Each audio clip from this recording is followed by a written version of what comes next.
Now that the IEBC is in place with the commissioners that we as Kenyans might be happy to have or unhappy to have.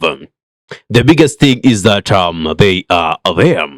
What is the next step that we should take, especially for we as a generation that wants change, a generation that wants leaders who will always adhere to what is in the interest of its citizens' heart.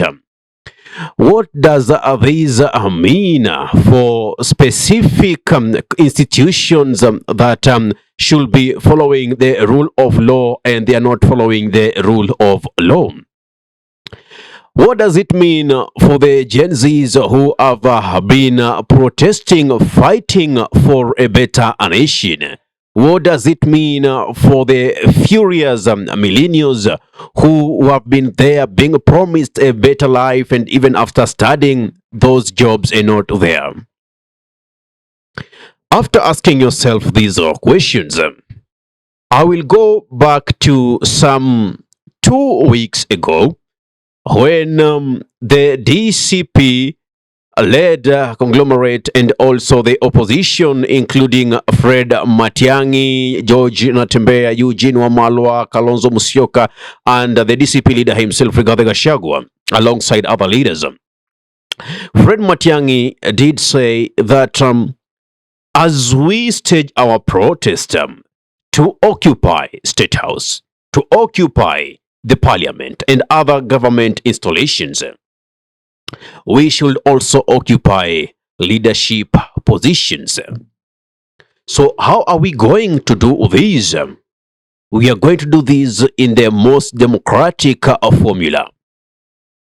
One, by the year 2022, we had 4 million persons who were yet to attain 18 years of age for them to be eligible to vote. It's 3 years since we are in 2025, and all of those people are now 18 plus years, meaning they are eligible to vote. By the way, sorry, not 4 million, 14 million.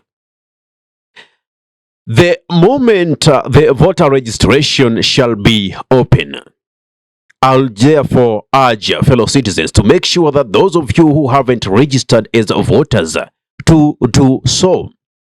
Because this time round, the voters, the Gen Zs, are coming in not as a swing vote, but as a deciding vote. It is this vote that is going to decide who's going to be the president. It is this vote that is going to decide who's going to be the governor, the senator, the women representative, the member of parliament, the MCA. That is the deciding voter. Therefore, let us warm up for a total change in the year 2027. The seasoned politician might just be eating their last cake. Because if you do so, and make sure that you also vie for these positions, then we are going to change the rhetoric that has always been there. The games that have always been played by the traditional politicians. Persons who have clearly defiled the constitution that was promulgated in 2010.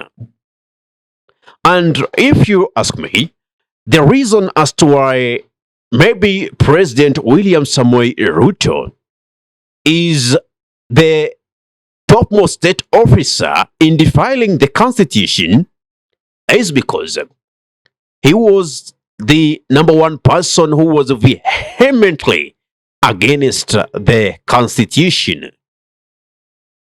Against all odds, yes, they were elected into government, even with a court case in the International Criminal Court, the ICC. Together with Uhuru Kenyatta, they were elected into government. And now remember These are the people who were vehemently opposing the then constitution, the amendment that were put in place. So we cannot expect the person who by then was so much opposed to this constitution to follow it to the latter. It is not just practical, because he's been a person who has been the filing orders, court orders, so to say. The other day, we saw when a court gave a ruling that the sentiments of the president to shoot persons demonstrating on the leg was illegal. It didn't take 2 days. He was in a rally in Kilimani and he was furiously angry at the court's decision.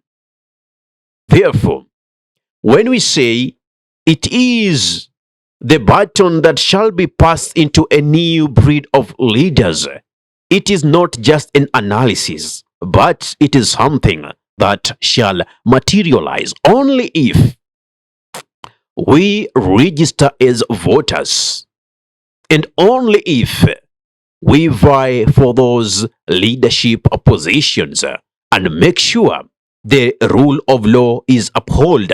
We make sure the sovereign power of the people is adhered to, whether it will be practiced directly or indirectly. Let us make Kenya a state whereby it is the people with the topmost decision making and not the leaders, as the case right now. Therefore, my fellow citizens, the ball is rolling in our court. Let us do the necessary. Let us show this government that we are tired with it. Let us show the tyrant, President William Ruto, that we are tired of his ways.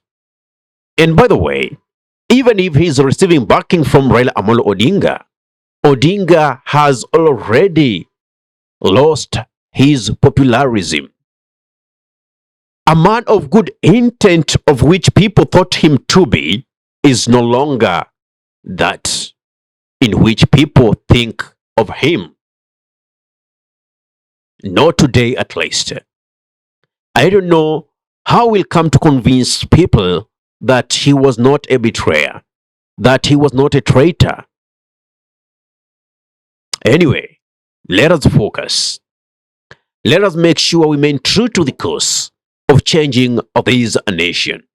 And that today is my message to you. Viva a luta continua. I don't know what's your take. Maybe you have a different thought from mine. Give me that thought of yours in the comment section below. And if you're watching from my YouTube channel and you love content of this nature, kindly subscribe and press the notification button, so anytime that we are live or we upload content of this nature, you'll be the very first person to be notified. Ahmed Khalif is my name for the unscripted talks here in Dub Radio. Assalamu alaikum warahmatullahi wabarakatuhu. Kwa timba kali za Afrika, Dub Radio ndio mpango mzima.